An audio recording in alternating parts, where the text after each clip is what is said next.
ചെന്നൈ.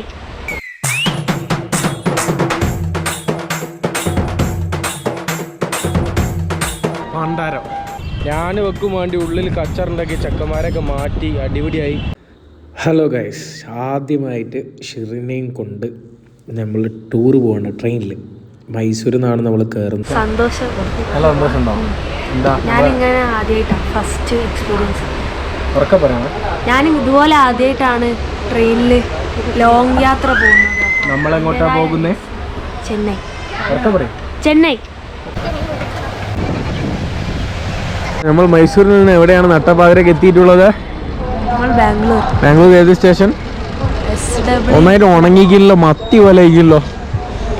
നല്ല തണുപ്പുണ്ട് ഇവിടെ. സ്റ്റേഷൻ അടിപൊളിയായിട്ടോ. മുമ്പ് ഞാനും വിശാലൊക്കെ ഇതിൻ്റെ അടുത്ത് വന്ന സമയത്ത് ഇതൊരുമാതിരി ലോക്കൽ സാധനമായിരുന്നു.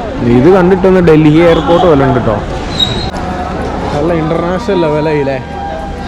എനിക്ക് ടാറ്ററിലല്ലാണ്ട് വേറൊന്നും പറഞ്ഞൂടാ. വലിയ സെറ്റപ്പാന്ന് പറഞ്ഞ കാര്യമില്ല. മൂത്രം ഒഴിക്കാൻ വേണ്ടിയിട്ട് വേണം 3-4 പ്ലാറ്റ്ഫോം അപ്പുറത്തേക്ക് ഈ തണുപ്പത്ത് പോകണം. ഭണ്ഡാരം. എല്ലാ സാധനത്തിനും ഡബിള് വില എയർപോർട്ട് പോലെ അല്ലേ. എനിക്കൊന്നും പറയാനല്ല ദണ്ടി.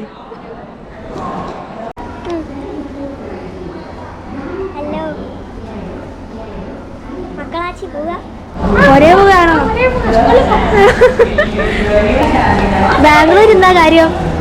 ബാംഗ്ലൂരിന്റെ സ്റ്റേഷനിൽ വാപ്പിനെ അറിയാണ്ട് വന്ന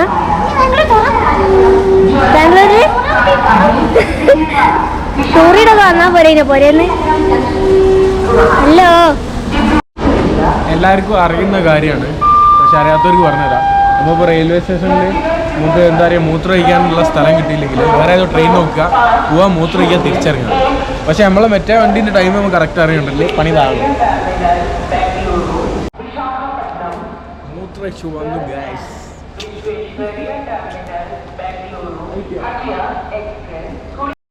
ഓ, ഇപ്പോൾ മുഖം കണ്ടാൽ നിങ്ങൾക്ക് മനസ്സിലാവും വലിയൊരു കച്ചറ കഴിഞ്ഞ് നിൽക്കുകയാണ്. രണ്ടാളെയും മോന്ത കണ്ടിട്ട് ചിരി വരുന്നുണ്ട്.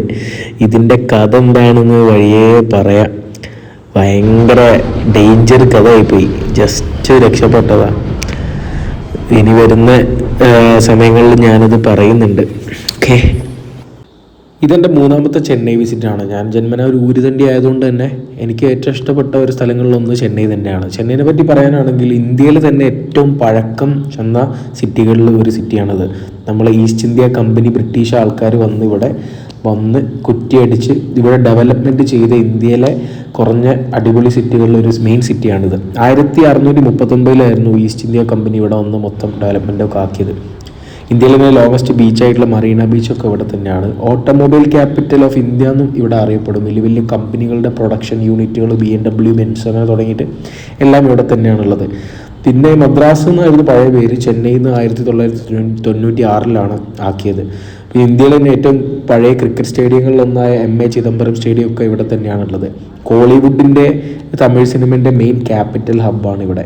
പിന്നെ ഇന്ത്യയിലെ ആദ്യത്തെ ഫസ്റ്റ് തുറമുഖവും റെയിൽവേയും ഒക്കെ വന്നത് സിറ്റികളിൽ വൺ ഓഫ് ദ ഫസ്റ്റ് ചെന്നൈയിലാണ്. അതിപ്പോഴും വലിയ തുറമുഖങ്ങളും വലിയ ഗുഡ്സും ചരക്കുകളും അങ്ങോട്ടും ഇങ്ങോട്ടും ഒക്കെ ചെയ്യുന്ന ഏറ്റവും വലിയ ഒരു തുറമുഖവും റെയിൽവേ ഒക്കെ ചെന്നൈയിൽ തന്നെയാണുള്ളത്.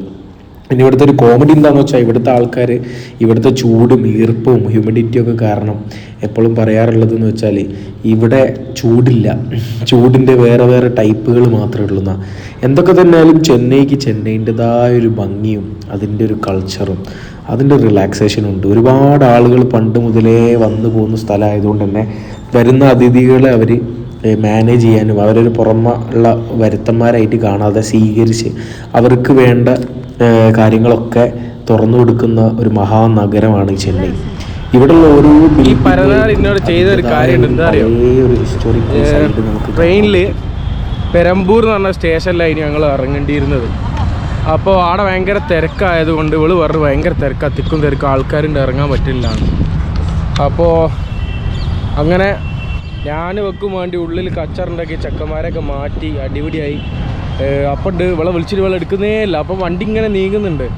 അപ്പോൾ ഇവൾ കുറേ കഴിഞ്ഞ് വിളിച്ചപ്പോൾ ട്രെയിൻ നീങ്ങി ഓടുകയും ചെയ്തിട്ട് പറയാം ഞാൻ ഇറങ്ങിക്ക്, നിങ്ങളെ കാണുന്നില്ല പറഞ്ഞിട്ട് അവൾ വേറെ ഡയലോഗ് ആകെ ചടച്ച്. പിന്നെ ആ വണ്ടി 100 കിലോമീറ്റർ ദൂരത്തിട്ടാണ് നിർത്താമെന്ന് അതിലുള്ള ചായക്കാരൻ പറഞ്ഞു. പിന്നെ ഞാൻ കുടുങ്ങി.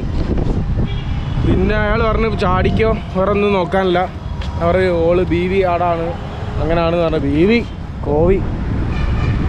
എന്നിട്ട് ട്രാക്കിൻ്റെ അപ്പുറത്തേക്ക് ചാടിയതാണ്. വണ്ടി ഒരു 30 സ്പീഡിലൊക്കെ പോകുമ്പോൾ ട്രെയിന് കാലിന് ചെറിയൊരു പരിക്ക് പോലെ ഉണ്ട്, മുട്ടിന് ചെറിയ ഇളക്കം പോലെ ഉണ്ട്.